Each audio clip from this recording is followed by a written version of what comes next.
salaanni boqonnaa takkii tasgabbii jiruu duniyaati sababaa akhiraa itti milkaaniidha. Salaatarraa isinii qabadhee dhiyaadhe. Maaliif jennaani? Salaanni menjafiqaada nama rabbitti amaneeti. Salaanni namni fakkeenyaaf makiinaa fudhatee imaltuu ba'u menjafiqaada yoo hin qabaanne keellaan taru. Keellaa akhiraa taruufis salaanni barbaachisaadha. Salaata malee fuula rabbiitii miliquun keellaa rabbii darbuun hin danda'amu. Salaanni majlabatul lirrizqi fidduu takkii hiree namarkaa facaate'uu namaa fiddi walitti namaa qabdi. Salaanni tasgabbii takkii boqonnaa raahaa gammachuu jiruu duniyaati. Salaanni tiisituu fayyaati.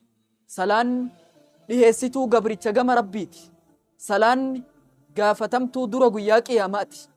Salaanni ol fuutuu darajaati. Salaanni qulqulleessituu qaamaa qalbiiti. Salaanni ibsituu fuulaati. Salaanni qalbii tana namaa xahaarsitee namaa dhiixi. Salaanni dhorgituu hamtuu fi hammeenya shiraa fi sharrii namatti yaaduu irraa nama dhorgituudha. Salaanni Rasuul Rabbi alayhi salaatu wassalaam akkana jedha. Al-islaamu islaamummaan amrii waa maraati. Utubaan islaamummaa ammoo salaata jedha Rasuul Rabbi alayhi salaatu wassalaam. Guyyaa tokko sahaabaa teessumatti jiran gaafate Rasuul Rabbi. Yaa sahaabaatiyya ara'aytum law anna nahran meenaa himaa osoo lagni malkaan bishaanii tokko mana keessan dura deeme guyyatti yeroo shanirraa dhiqattan hal yabqaa shay'un min darani xuriin tokko takki wasakni namarratti ni hafaa jennaan hinaf jette sahaabaan Rasuul Rabbi alayhi salaatu wassalaam. Yeroo kana Rasuul Rabbi suni fakkeenya mithaala salaata shananiiti jedhe. Akkuma lagni mana namaa dura yaa'u namni yeroo shanirraa dhiqatu xuriin tokko namatti nafne yoo namni salaata kana guyyatti yeroo shan salaatu macsiyaan tokko irratti nafne jedha Rasuul Rabbi alayhi salaatu wassalaam. Salaayni haayixuu dhiixuu macsiyaati. Qulqulleessituu zambiiti. Salaanni namni salaata hin qabne fuulli isaa gurraatta'ee qalbiin isaa ajoofti. Namni salaata hin qabne rizqii isaattuu harkaa buraaxaya. Tasgabbii hin qabu. Jiruu gammachuun jiraatu. Salaanni Rasuul Rabbi alayhi salaatu wassalaam lafatti ittiin kennamne Rabbi uf biratti affeeree samii ba'ee akkasitti Rabbi amaanaa guddaa kanatti kenne. Erga gaafasiitirraa muslimni namni Rabbitti amane salaataa jira. Garuu hedduu namaa lukti isaa yaamicha Rabbii owwaatuu dadhabe. Hedduu namaa kallachi isaa Rabbii gadi jechuu dadhabe. Hedduu namaa duydi isaa Rabbii hundhuluu dadhabe. Nama Rabbi eeyyamni isaa biraa kutameef malee yoo dhugaa taate Ibliis gaafa Nabiyyallaahi Aadamii sujuudi isaan jedhan hindide maaltu si dhorge jennaan anatu sa caala, anatu sarra beeka, anatu sarra jira, isa dhoqqee horofarraa uumtee ana ibiddarraa na uumte akkamitti isaa sujuudinaan jetta jedheetiti. Sujuudni Ibliis Nabi Aadamii sujuuduu dide kun sujuuda kabajaati malee sujuuda gabbartiitii miti. Nuti ammoo yoo sujuuda Rabbii dinne, sujuuda Rabbii Aadamii yoo dinne, suni nama haqan godhatu gabbartii. Rabbi ammoo gabbartii haqa godhata. Kabajuuf osoo hin taane gabbaruuf sujuudnafi. Ibliis sujuuda takka didee salphate guyyatti nu salaata shanan keessa sujuuda 34tu jira. Sujuuda 34 yoo didde ati ammoo Ibliisin caala situ musiiban rakkin bakka saalfannoon mala situ Ibliisin caala mudata jechuudha. Namni hin salaanne guyyaa qiyaamaa ibidda maqaan saqar jedhamu seena. Gaafa warri jannataa warra jahannamitti lallabe maa salakakum fi saqar maaltu ibidda saqar jedhamu kana isin seensise?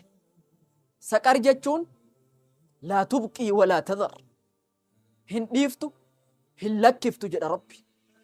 maal hin dhiif maal hin lakkif ulamaan islaamaa dubbii kana akka lamatti hiikan. Jalqaba wanni isiin hin dhiifne du'a namatti hin dhiiftu, du'a hin dhiiftu jiruullee hin lakkiftu jedhe. Thumma laa yamuutu fiihaa walaa yahyaa. Akkanatti hiikan ulamaan gariin. Ulamaan gariin ammoo kullamaa nadijat juluuduhum, gaafa qaamni duraa kun gubatee badi qaamni boodaas hin gubata, ka duraatis hin dhiistu ka duubaatis hin dhiistu jedhanii ulamaan islaama akkanatti fassaran. Salphina akka hin mudanne ikhwaanii, masjida rabbii haa owwaannu osoo lubbuun jiru, osoo baatanii bakka qabrii bakka dhugaa saniin nun deemne lukti kenna haa owwaatu yaamicha rabbii. Osoo fuula rabbii dhaabbanneen qoramne haa salaannu rabbii haa sujuun. awwalu maa yuhaasabu Allahu al-abda yawma al-qiyaama as-salaat. Durri wanti gabrichi qiyaamaa gaafatamu salaata jedha rasuul rabbi alayhi salaatu wassalaam. Gaafa salaanni kun tolte, gaafa salaanni kun bareedde, gaafa salaanni kun irraa fuudhamte, dalagaan kaawwan illee fuudhamti jedha rasuul rabbi alayhi salaatu wassalaam. Yoo salaanni badde ammoo, yoo salaanni fokkate ammoo, yoo salaanni bade ammoo dalagaan martinuu hin baddi jedhan rasuul rabbi alayhi salaatu wassalaam. Lukti kan kee gaafa masjidatti deddeebi, kaampaasii mu'mintoota, kolleejjii rasuulaa, iddoo gaarii bakka malaayikaan rabbi itti wal geettu sanitti deddeebi'u, masjidatti deddeebi'u, gaafa qabrii seentu yu'ta rajulu fi qabrihi, qabrii namaa kana keessa waatu namatti dhufa jedha rasuul rabbi alayhi salaatu wassalaam. Wa in utiya min qibali ra'sihi, yoo gara mataatiin dhufu qur'aana inni duniyaa irratti qara'utu irraa deebisa jedhe. Yoo gama harkaatiin dhufu sadaqaa inni dhoysee rakkataa gargaaru, kennaa inni kennatu santu waan isatti dhufe san irraa deebisa jedha rasuul rabbi. Yoo gama lukaatiin dhufe ammoo deemsa inni masjidatti deemu sanitu irraa deebisa jedha rasuul rabbi alayhi salaatu wassalaam. Namni miilli isaa masjidatti hin deemne akkam bakka sanitti salphatuun mala.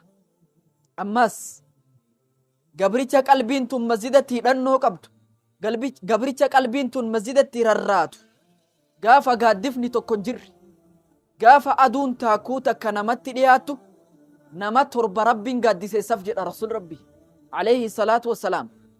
Nama 7 gaaddiseessuuf keessaa warajulun qalbuhu mu'allaqun bil masaajid, gabricha qalbiin isaa masjidatti hidhannoo qabdu san rabbii gaaddiseessaaf jedha. Qalbiin tantee yoo masjida'u hidhannoo hin qabne, hariiroo hin qabne, luktii waamicha uwwaatee saffaa mu'mintoota hiriireen dhaabbanne gaafas akkam ta'uu deemtan gaafii kiyya. Yoo daa'ima qabaattee ilmoon teen salaanne darbuun malu darbi. Yoo jaartii qabaattee yoo isiin hin salaanne xalaaquun malu xalaaqi gadi dhiisi. Dargaggeessa islaama atiin fuudhuu deemtu, atiin heeruma barbaaddu intala islaama, abadan dargaggeessa kiyya intalan salaanne fuudhin. Shamarree islaama dargaggeessan salaannetti hin heerumin. Maaliif jennaan inni rabbi ganee jira, namni rabbii gane sillee ni gana. Kanaaf dhaamsi kiyya osoo duutee qabriin galle salaata jabaadhuun dhaamsa kiyya. Wassalaamu alaykum wa rahmatullahi wa barakaatuh.